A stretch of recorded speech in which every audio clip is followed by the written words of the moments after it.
તમારી દીકરી કોઈ છોકરા જોડે હતી, રેપિડો વાળો હશે ને? ના ના ના, એ રેપિડો વાળો નથી, એનો બોયફ્રેન્ડ છે. એકદમ મસ્ત છોકરો છે. મેં તો એને કીધું કે તું છે ને એના મમ્મી પપ્પા જોડે બી અમને મળાવી લે તો તારા લગ્ન નક્કી કરી નાખીએ. બંનેની જોડે એકદમ મસ્ત લાગે છે.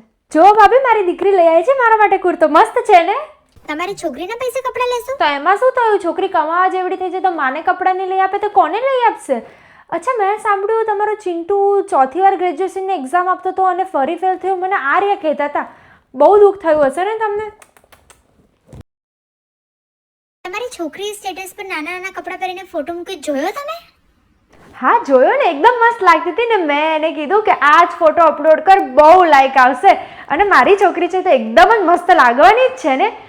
ગયા મહિને તમારી પિંકીએ પણ એક ફોટો મૂક્યો હતો ઇન્સ્ટાગ્રામમાં. તમે જોયો તો પેલો બીચવાળો ફોટો? તમે તો નહીં જોયો હોય, તમને બ્લોક કરીને રાખી હશે ને એને. લોકોની વાત નથી સાંભળતી. મને મારી દીકરી પર 100% ભરોસો છે. જે દિવસે એને સાચેમાં કંઈ કર્યું હશે ને એ આવીને કહી દેશે કે મમ્મી આજે મારાથી આ થયું છે.